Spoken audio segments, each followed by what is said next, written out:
Hey, it's Rachel, and today it's a little bit different because I'm doing a live stream. So today we're going to talk about something that actually happened recently. So I'm in Tasmania at the moment, and about I think a week ago, there were like a huge group of people gathering around at different places in the state because they're asking for a pay rise, and they're just basically doing a rally, and these groups of people included like teachers, included like healthcare workers, and they mainly work in the government. But we're not talking about like the rally or anything political. We're just more focusing on this question where, because my friend also went to the rally, so I went to ask her like, hey, do you really think that raising someone's pay would just make them so happy that they will stay at work for maybe another 10 years, 20 years, 40 years down the line? Is that all there is to loyalty? And from what I feel and what I've read through like books such as Persuasion, and things about persuasion and unity and leadership, what I actually find is pay really isn't the main thing that what people are looking for. And even uh, Leila Homozi also spoke about that because she mentioned that it's about growth opportunities rather than pay, that people are willing to stay in the company. While for me, I believe growth opportunities are definitely really important. And I believe the next thing that makes or breaks it is actually company culture, because what I realize is a lot of companies actually don't have a great culture, and there are some companies that makes you want to happily work with them and for them, while there are others who just don't seem to be really ideal. And when we go back to talking about company culture, I also remember that one of my friends, we used to work in the same company, but then I left much earlier. But she basically had like a lot of issues with that particular company, including that company also like suing her for different things that she hasn't done, although she did a few other, I would say, wrong things. But there's a lot of things that in that company culture was just really toxic because they they coerce their customers, and they're really pushy, and they basically encourage, I guess, not say dishonesty, but they encourage dodgy activities, like for example putting through people's prescriptions, because it's I came from a pharmacy background, so putting through people's prescriptions way earlier than when the people actually wanted it, so that they could hit like their monthly revenue targets. And when that person comes and collect it, then they would just, I think, reverse it and put it through again or something like that.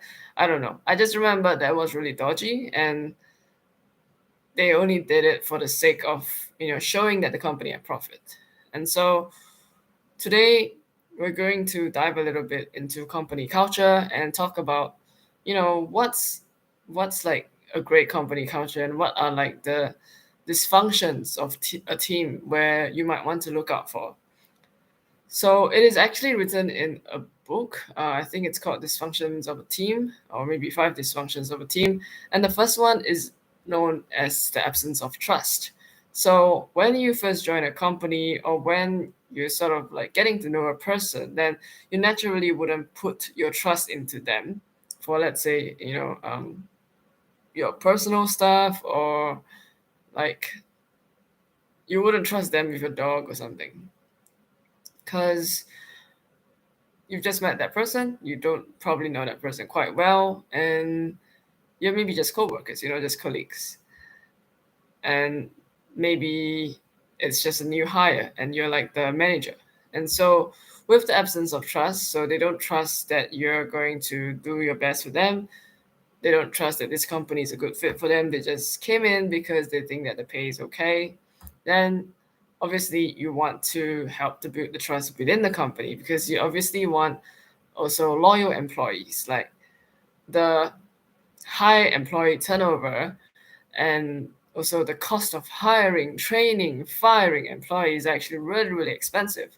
And so, with the absence of trust, how will you resolve that?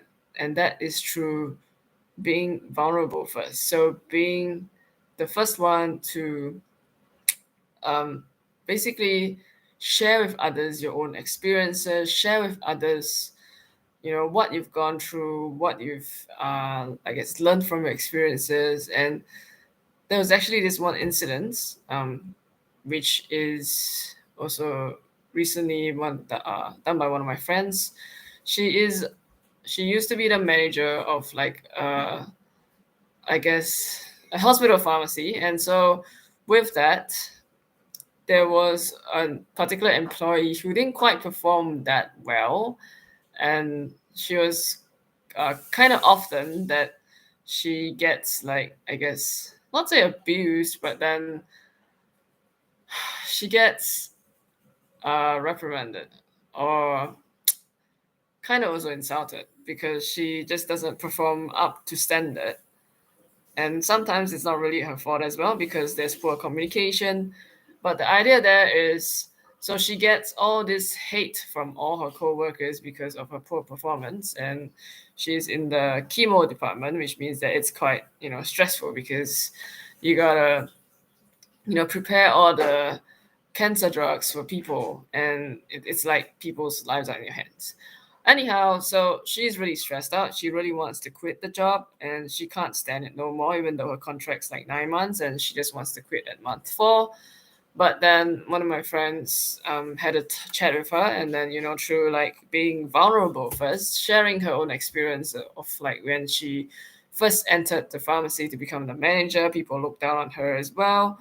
Um, the other sort of I guess old colleagues or old employees didn't quite work together well with her initially because they just don't feel that she um, meets the expectations because the person before her had actually a huge like a wide knowledge of clinical stuff. So she's not particularly that, but she's really good at like ops and managing.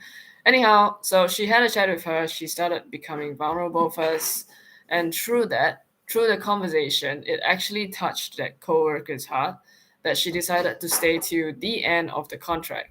And that is actually kind of shocking because through being vulnerable, they built up the trust. So the trust was there when it was initially absent because she felt like everyone's against her. And then afterwards, after she built the trust with the manager, and then she knew that the manager would try to look out for her. And then she's like, okay, I'm going to stay on until the end of the contract so that I could continue to help the manager out as well. So that is the first part, which is absence of trust. And then we've got the second one, which is the fear of conflict. So we're just probably going to go through two today, and then fear of conflict. So fear of conflict, it's like when you're at a job and your coworkers and you maybe don't get along for some random reasons, such as maybe you just feel that they're kind of fake, or maybe you just feel that they got poor performance, but you don't want to just sort of tell it straight to their face that hey, you suck, or like hey, you're not doing quite well, like. And then people just fear conflict because they want to preserve this artificial harmony, which then stifles the occurrence of productive and ideological conflict. So it helps to with conflict, especially productive conflict, it helps to move the whole company forward. It helps to everyone to achieve some kind of breakthrough because obviously when you've got like people that are not performing as well and then you try to have a chat with them without fear of conflict, then they'll be able to share with you like, hey, I'm just going through maybe a divorce at the moment, or I'm going through something at the moment and that's why I'm not performing well, but I'll definitely try to make up for it once this whole thing blows over, or like maybe I'll get some rest and then I will try and make up for it. And so with that, you have approached the conflict in a way that is really I guess friendly, and in a way that doesn't offend people. And so through that, like, number one, obviously they're not afraid of offending people, because when there's a problem you just need to say it, and then that's how the problem is going to get solved. If not, if especially if you're a manager and then you see poor performing staff and you don't say anything to them, then obviously they continue to perform poorly. But there's also, like, people who don't dare to say anything to them, because they're like, oh, what if they start going against me, or what if they start, like, talking shit behind my back, or what if they start doing other things. And if these employees do that, then they don't deserve to be a part of your team, because obviously you don't want people to be shit talking, and you don't want drama in your um workplace. The worst thing that you can have is drama. Okay, which is why I personally, because I'm a Ruby, as from last week's video, that I personally hate people who create drama. And there are so many people out there that create drama. It is nuts.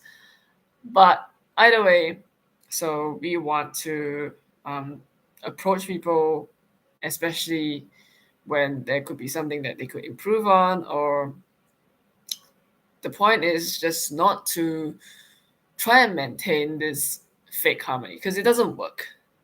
Like, you already know that you know you're not particularly liking that person for whatever the reason is. Okay, as long as it's not unreasonable, I mean, you're entitled to your own opinion. But the point is, there should always be, like, a direct talk between you and that particular person, so that you guys can iron out your differences and continue to work together. If not, it's just like this, you know, like uh, like a hidden feeling. Like, you try to suppress that dislike, suppress that hate, suppress that just about that other coworker or employee, and eventually, with like years or months, I mean, months or years of suppression, then you kind of, at one point in time, you'll explode.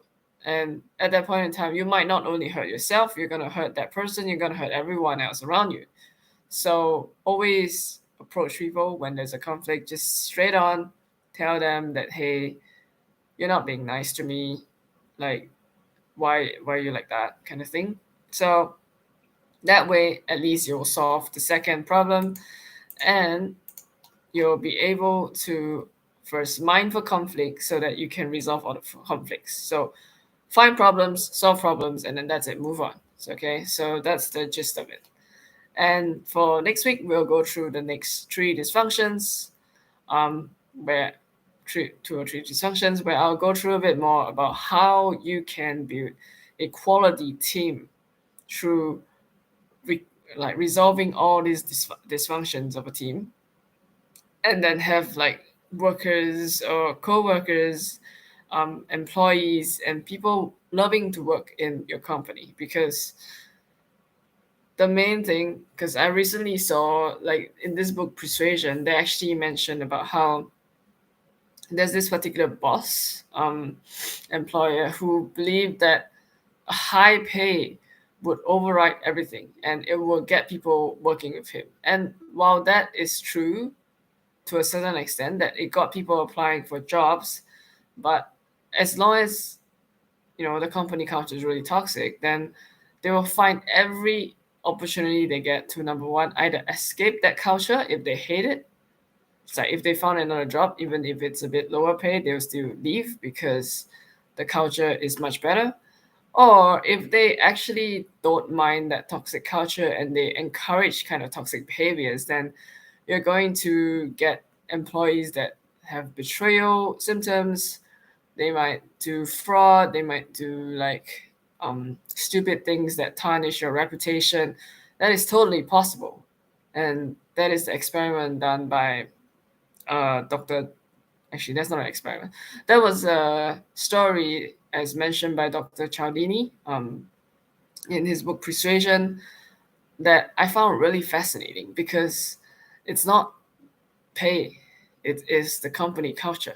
You can have, I mean, not say shitty pay, because you can't have shitty pay, but you can have, like, not the top you cannot be the top payer for the industry, but as long as you have a great company culture, people would work with you, stick with you, help you grow the company, and then afterwards ask for more pay, because obviously when your company is growing, then you're able to have the ability to give more pay out to people, and that's what grows the company together, as one, as a united team.